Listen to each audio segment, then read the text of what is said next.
Wiradyuri, Gwambianagu Wiradyuri Norambang, Yunari Dinawan Jurabang, Murai Wiradyuri, which is G'day and welcome to Wiradyuri country.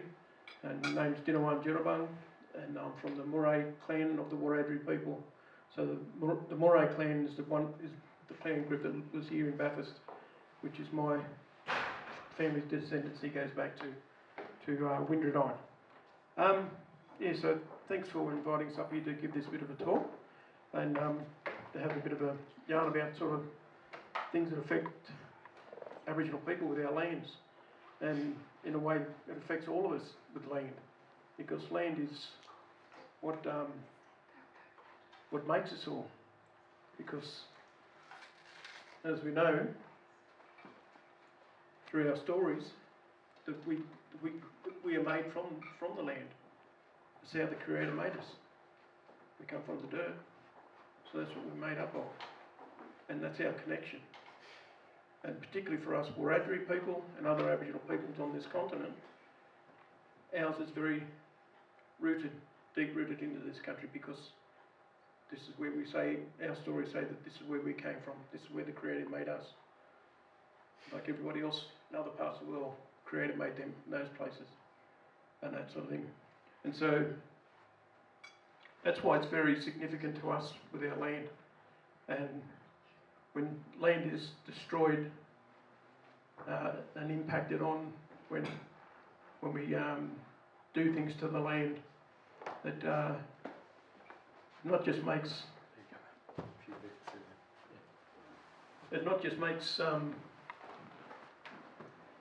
us feel sick, but the land's sick itself.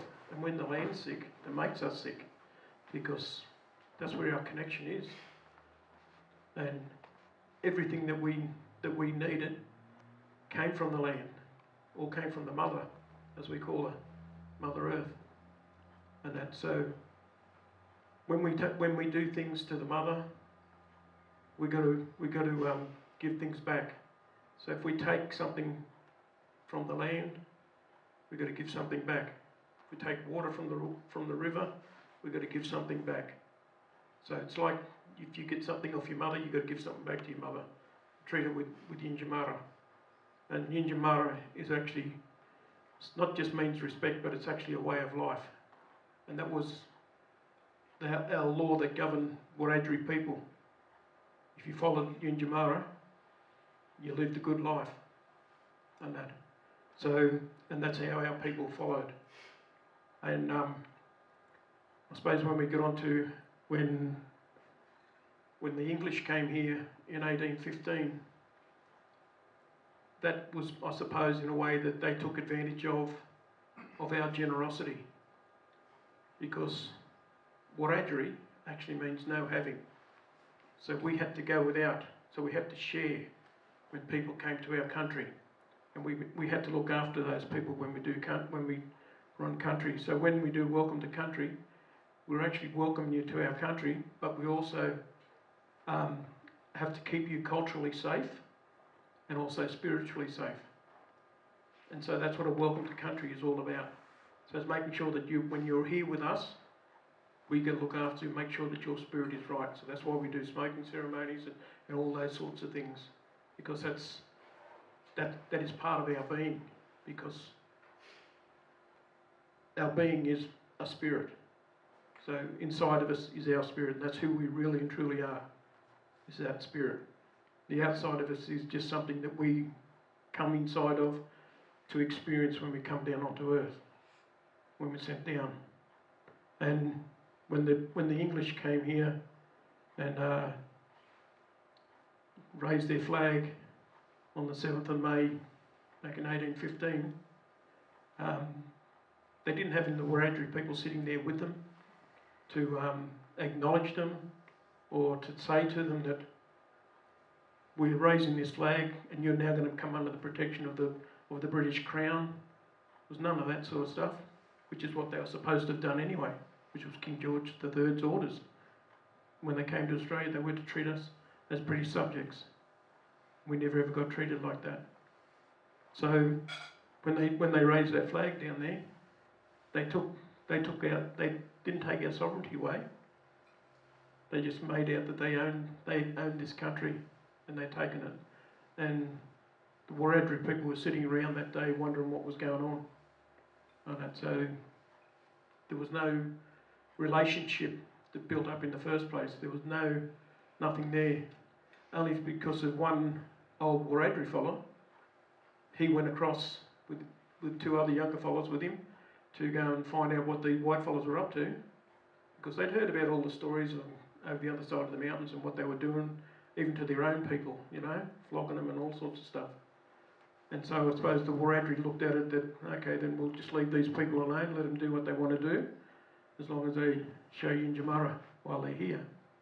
And I suppose when he went there, got in a conversation with Macquarie, and they traded trinkets, and one of the things that was traded was this old Wiradyuri elder took off his possum skin cloak and gave it to Macquarie, who was a perfect stranger.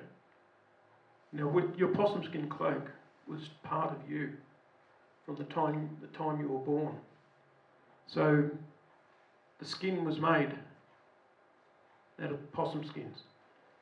There was one dark one and one light grey one. The light grey one represented female, and the dark one represented male. So they sewed two of those together. And depending on what you were when you turned up out of your mother, that's how they made your cloak then. So if you were a boy, you had all the dark skins sewed together, and you had one grey one. And vice versa for the girls, they had one dark one and all grey for them.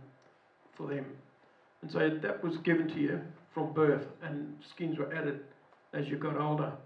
But also, as part of that, they inscribed your story on there. So it was telling your family connections, your connection to country, who you were, and how important a person you may have been, and that sort of thing. So here's this Wiradyuri elder gives his cloak to some fellow who comes from the other side of the world. And so I suppose when he did that, he was trying to put his hand out and say, well, we welcome you here, you know, and we hope you do the right thing, basically. I suppose that was what his thoughts were, you know, because Wiradyuri people, that's how we seen when other people came. But because of the two different cultures and how they think about doing things, the complete opposites. The British were here to take this land and start clearing the land to make it more perfect, in a way, I suppose. That's how they look at it, I suppose, when they're clearing the land for farming and all that. Well, the land was already being farmed. Our people farmed it for thousands of years. You know, it was all fire stick farming that was carried out. One of the areas that were for the grazing of the animals was the open plains in the Bathurst Plains area.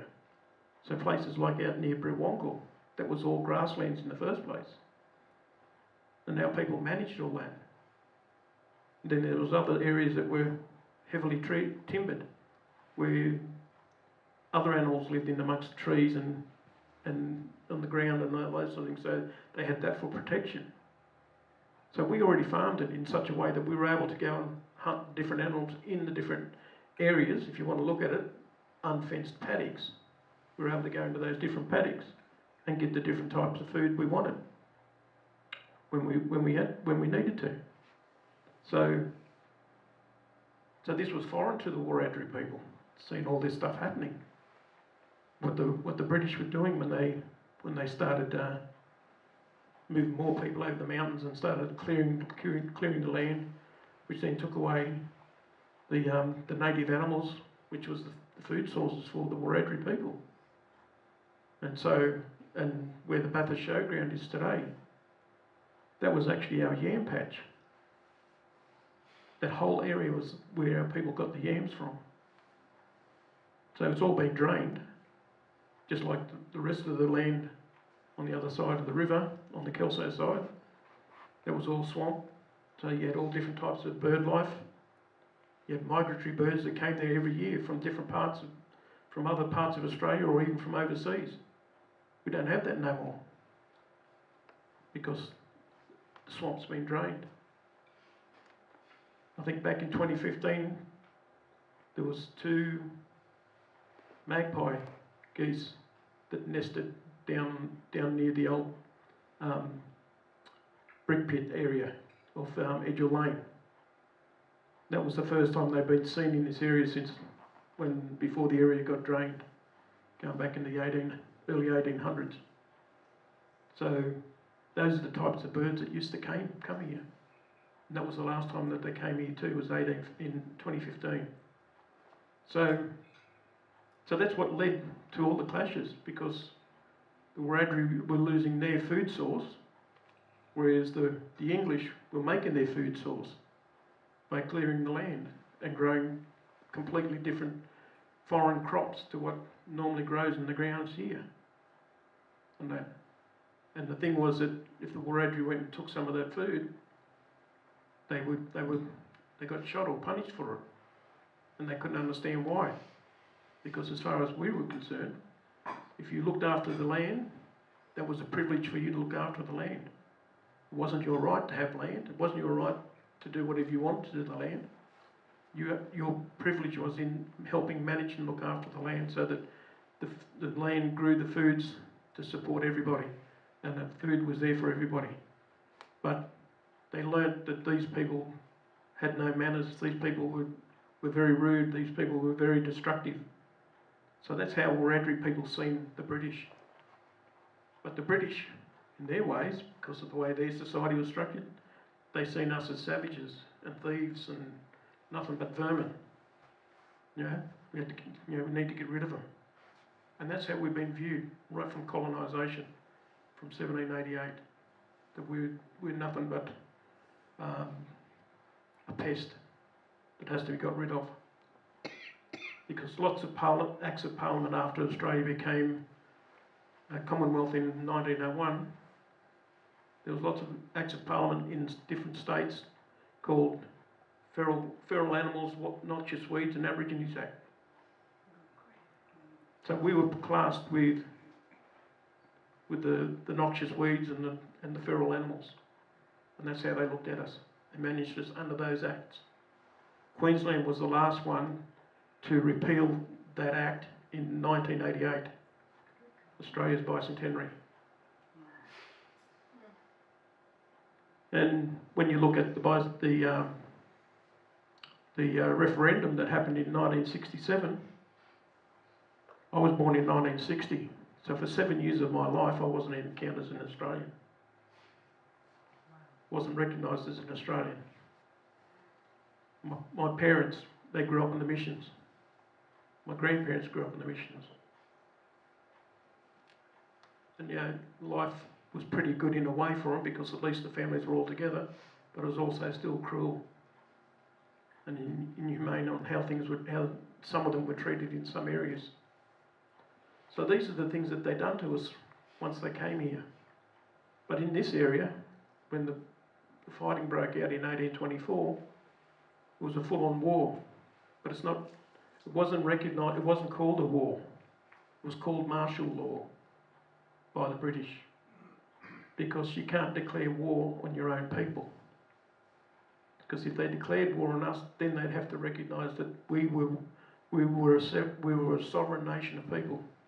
But because they were told by King George III, treat them as British subjects, they couldn't declare war on us. So they got around by calling it martial law and then going out and hunting down as many of our people as possible, where they completely wiped out whole family groups in this area and just over the mountains towards the Kapiti Valley, down near Lithgow and those places. So they wiped us out in lots of places. And some of these people had nothing to do with what was going on, where Wiradyuri was going out with his warriors, and he was dishing out Wiradyuri law on white people who had killed Wiradyuri people. But when the British went out, they gave guns not just to the free settlers, but they also gave guns to the convicts. And that was just a free-for-all. So they're out shooting. If they come across a camp of Wiradyuri people who, who had nothing to do with anything, they'd still kill them, and that sort of thing. So that's the sort of thing that happened. Over and that, they had another problem. All of those convicts all went on the loose and became bushrangers. So then they had to hunt them fellas down, and that's where you got the ribbon gang. And they got they were a notorious group, but they got a laneway named after them in town. So, so they recognise if you're a bad person, get something named after you. But yeah, so for us, it was a very strenuous war for Wiradyuri, because not only was he fighting against the British, he also had traitors in his own ranks.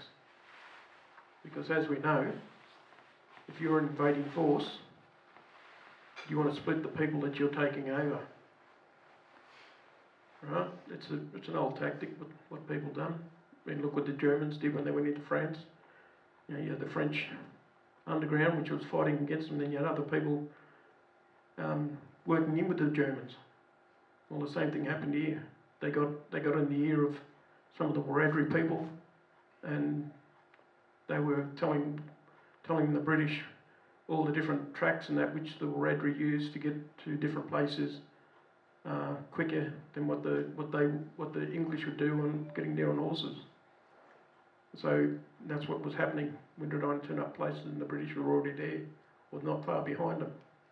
So he had that war going on. And so when the war finished, he went over the mountains and called a truce with Governor Brisbane at the time. And when he came back, they put it down that he had a tribal encounter with a fellow named Pennegra. Well, the tribal encounter that he had with Pennegra was that he found out that Pennegra was the traitor. Pennegra was actually Wiradyuri's second in command, behind him as the lawman. And so Wiradyuri got speared by Pennegra, and that's when he was taken to the hospital in Bathurst, but he walked out of there and went north up towards Peel, and that's where they buried him up that way. But Pennegra was the fellow that was the traitor. And so when we look at some of these names of people in history, we talked about how, oh yes, this fellow helped so-and-so find their way to such and such a place. Well, the white fellows revere them, whereas in our culture, they were traitors. There's a grave site over in a place over near Molong, called Wiradyuri's grave, if any of you have heard of it. Well, Wiradyuri was a guide for Major Mitchell when he did his inland journeys starting from over near Orange, going right up through inland New South Wales and Queensland. And Wiradyuri led him through all these different places where they didn't get attacked by anybody, because Wiradyuri knew the protocols, he knew how they could pass through certain areas without offending the different groups. And because of that, he was written up as a great bloke by Mitchell in his diaries. There was no less than 90 accounts written about him, apparently. And when they got back, and Mitchell went back to Sydney, he heard later that Wiradyuri had died, and so he organised the government at the time to put a European headstone at his grave. Well, where his grave is today, there's also the carved tree, which was carved for him because of his significance within Wiradyuri culture. But the thing is, that people don't know, is that when they buried him face down. They didn't bury him in the usual fetal position, because when you die, you go back to the mother. So they put you back in the fetal position, so you can be reborn again. Well, he wasn't put that way, he was put face down, because of the shame of him working with the white fellas. And another fellow that everyone talks about, great fellow, is Bennelong. He was the biggest trader of all. He sold all the Aboriginal people out in the east coast of Australia. That's why when he got him with Governor Arthur Phillip, took him over to England and everything, showed him off. But when he came back, none of his people wanted anything to do with him, because he'd done the wrong thing by his own people. But yet, in Australian history, they praise him up as a great person because he was basically, from our perspective, he was consorting with the enemy. He told a lot of secrets. So that's a little bit of our history of what happened here. And so when I look around Bathurst today, I know where some places are actually built on a lot of our sacred places, because the whole township of Bathurst is built on the pathway and the song lines that go starting from down near the river, go right up to Wiradyuri, because that was the pathway that the young boys had to take as part of their learning before going up to Wiradyuri to meet the challenge of the mountain, to become a warrior. Because when they got here and taken up there, they were boys. But if they met the challenge, they came away as men. And the age group was when they were usually around 12 or 13 years of age. And that's when they started to learn what their responsibilities were when they went with the men. And the girls, they had a similar sort of ceremony that they went through, so that they learned what their responsibility is to be a woman. So when I look at a lot of places around Bathurst here, some of you might like hearing it, but where St Michael's and St John's is built, it's built right on what we call a nest, where the boys were taken there and put in this hole, and they had to stand down in there and look up, because back in the day they could see up to Wiradyuri from down there. And so that was part of their learning, that they had to stand in this nest, and there were certain things that they had to do. And the Catholic Church is built right on top of it. The courthouse is built right on top of it, a cave that was part of, which is going back, when you go back towards the river, it's going back into where the boys first come in. So the Carillion is actually built on top of the ceremonial ground that was part of where the cave was. So as you can see, where the flagstaff they put up, it's lined perfectly up, going right up the ridge between William and George Street, which was all our sacred stuff in between those two streets today, and goes up to the university, and then from there they split and went to the south of Wiradyuri, while another group went to the north of Wiradyuri and met around the other side, where they're going to build the second racetrack. Sort of thing. So that's how significant places are in this town to us, and the land around here. You know, it's been destroyed so much that it's crying. You know, the river doesn't look like a river anymore. You know, it's just enough water flowing down it these days because of the damage that's been done to the land. That's through not just irrigation and that stuff, but also the removal of trees. The trees is what keeps the river up. And they know that in science, but yet they still go against the science when they do anything. So, I've just got a short video to show you. It's one that we've been working on, and I just want to test it out with you fellas to see what you all think of it. And maybe a little bit confronting with some of the stuff that's said in it. But yeah, we can have a bit of a discussion then about that after we show this little short video. Okay, thanks. Tomorrow night we've got about 32 kids, I think, going to be dancing down to the rugby league game that's on tomorrow night between Panthers and Storm. And there's kids from 8 different schools in Bathurst that are going to be taking part in that. So from primary school through to high school, which is good, which is what we wanted. And when we taught them, when we brought it, teaching them to do the dance, and that number of years ago, and that sort of thing. So that's something that we're able to keep going, but it's hard when you can't get the Department of Education to see the benefit that it's doing for our kids. Because a lot of the kids pull me up when they see me asking, oh, is there any more dancing that we can do?